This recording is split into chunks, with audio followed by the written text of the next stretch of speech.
Hello there everyone, today we're gonna do this. This is a variant over the theme of the very famous salmon fly called the banana. And well, basically this is my take on that fly, and I've designed this so it has a lot more weight to it, so this will fish a lot deeper. And basically that's something that is very crucial for fishing salmon in Denmark. So you can mix it up and change it up just like I have done on this one, or you can tie it as it is if you want a fly that fishes the instant it hits the water. So basically this is designed to be a fly that goes a little deeper than your average salmon fly. Okay, the first thing we need is a pro flexi tube. It looks like this, and it has two diameters, so it has a 3mm and a 2.2, and that makes this ideal for making salmon flies where you want to have a thinner tube for your head part of the fly. So I've cut this into the size, roughly the size that I need. And then the first thing we need to do is to take some fire and then melt this back portion so that you don't have any edges or anything like that. Then I mount it on the Pro tube fly needle, and basically this is just a needle that allows you to tie tube flies. It's fairly inexpensive, and it really is, without a doubt, the best way of mounting tubes in any vise, basically. I'm gonna start tying on top of the thicker tube here, and I want a small butt tag made out of Mirage tinsel in opal. I'm taking some of that. This is a flat tinsel, and this has a very nice flash effect and really reflects a lot of light. And this material is something that I use a lot for salmon flies. Tying this down, and then I'm going to turn this and move it backwards, like so, just for 3 or 4 millimeters, something like that. And then back up here. Tie this down right there.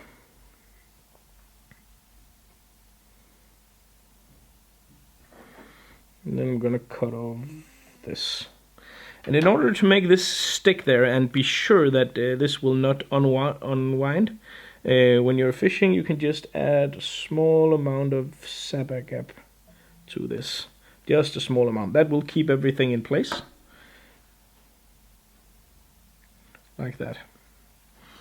Okay, then we move the tying thread down to the thinner tube, and as you can see, there is a small gap here.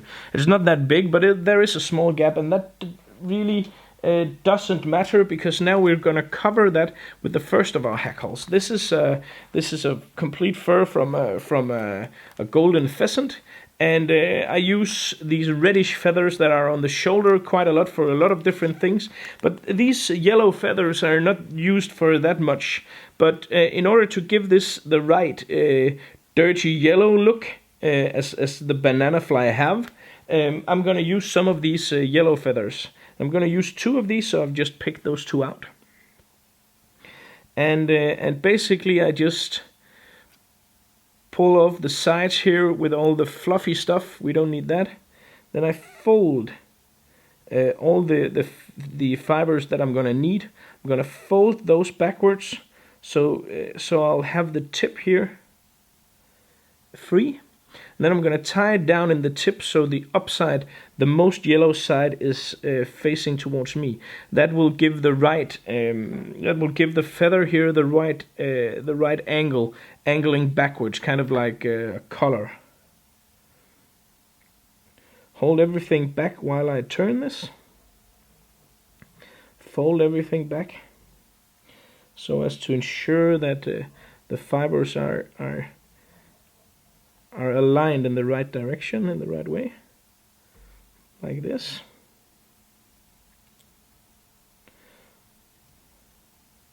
Gonna hold everything in place. pull it nice and tight, and then apply my tying thread. So this gives you a hackle that's pointing backwards, and this is going to be kind of like the tail of the fly here. Cutting off all the stuff I don't need. Then we need to do a whip finish right on top of where we did this hackle. Like so. Cut this off. Then I'm gonna apply some super glue. Just a small amount, because the next thing we need is the weight of the fly. And the weight of the fly is going to be one of these.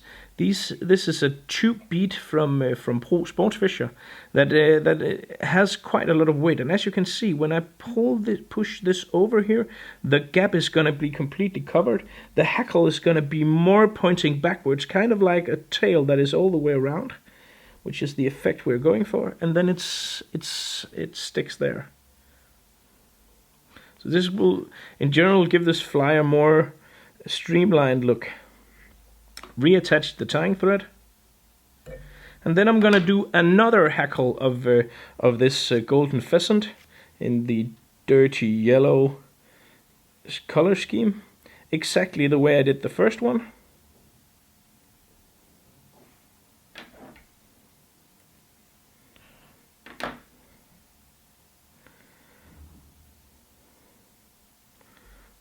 Like this, and folding everything back.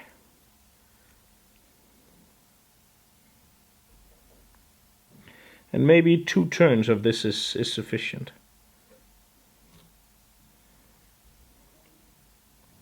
And actually, I was just thinking when I made this before that you could probably catch quite a lot of salmon just with the fly as it is now, because it has all the properties it needs, especially in low water condition.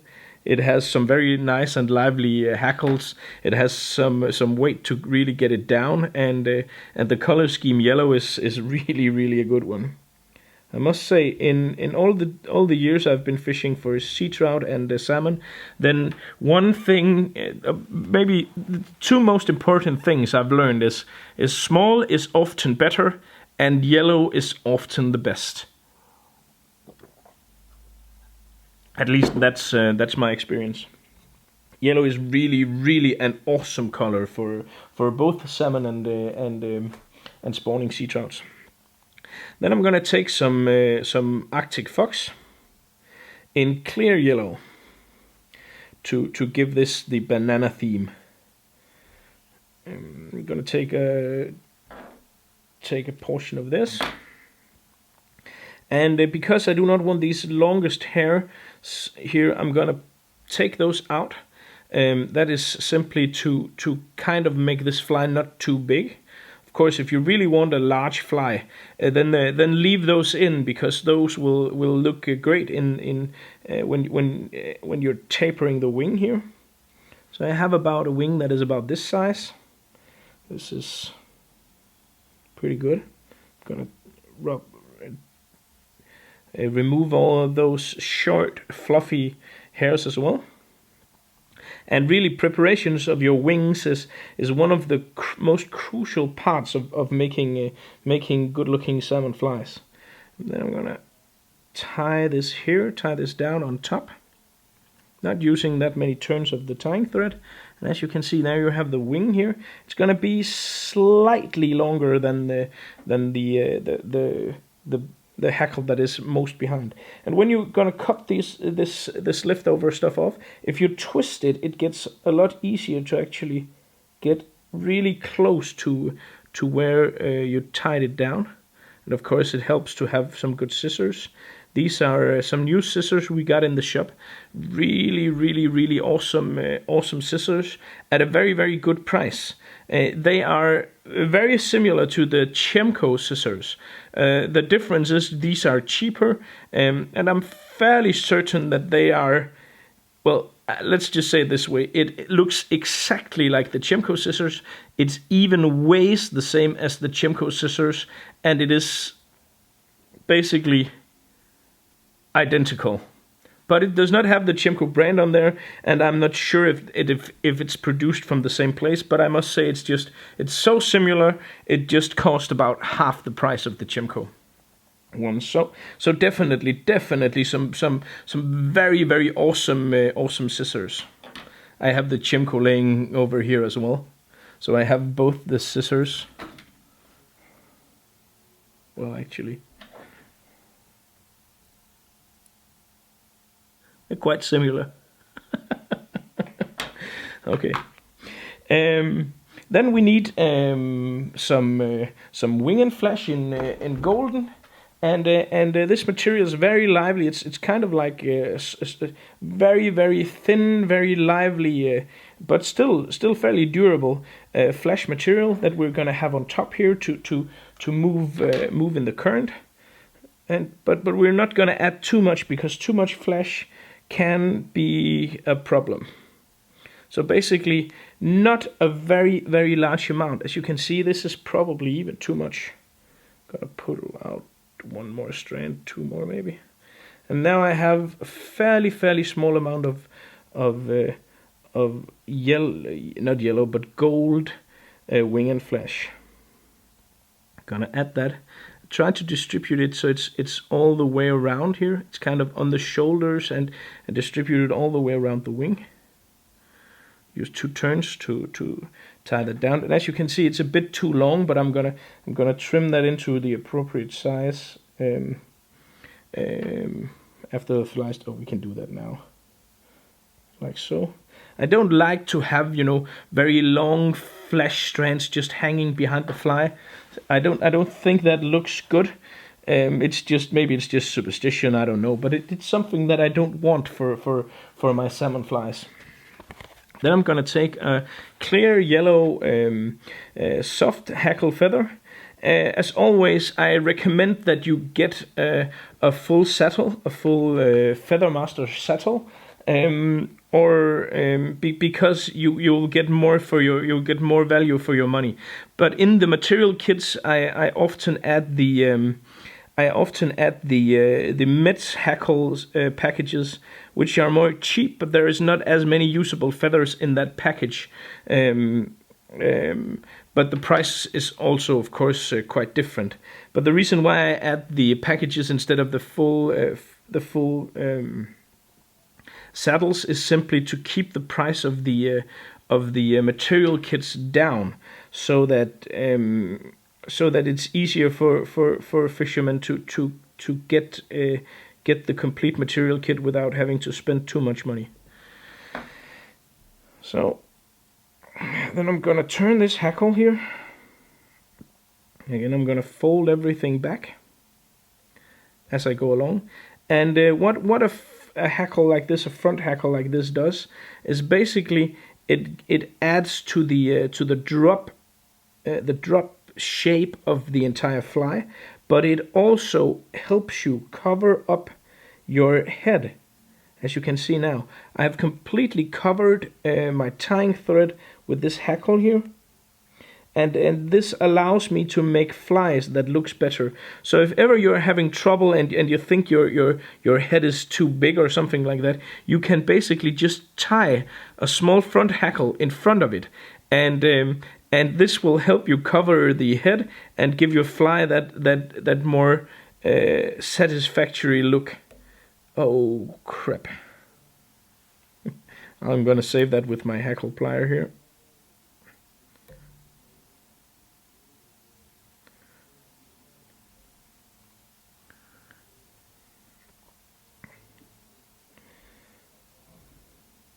If I can. Maybe I was a bit too cocky about that. No, I think it's gonna work. And that's also one of the reasons why I love this CF Design hackle plier, because with an ordinary cheaper hackle plier, then this would simply not have been possible. Whenever you use the Chimco, no, the CF Design hackle plier, it just, it just stays there and sticks there. The last thing we're gonna do is because jungle cock is so scarce and hard to come by, I'm gonna use, this is the Pro HD jungle cocks, and these are without a doubt the best substitute jungle cock I have ever seen. You can get them in smaller quantities, or you can buy a big sheet like this, and they come in a lot of different sizes, ranging from 3XL to 3X small to XL. And so basically you can get for any size of fly that you desire, you can get the right size of these artificial jungle cock. Oh, I'm sorry, I forgot something. When you're using these, it's an advantage to simply just mangle them a bit, rough them up like this. Just pull them over your nails and stuff like that. They're very, very, very durable, and you can even pull them so that they get the right curve. I don't know if you can see that, but this has now the right curve. So I'm gonna attach this to your side.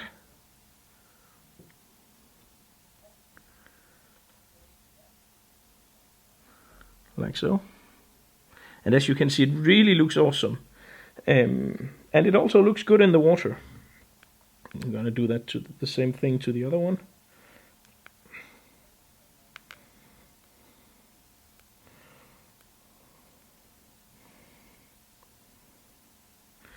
Just checking to see if they are the same length. They are now, and the ankle is the same.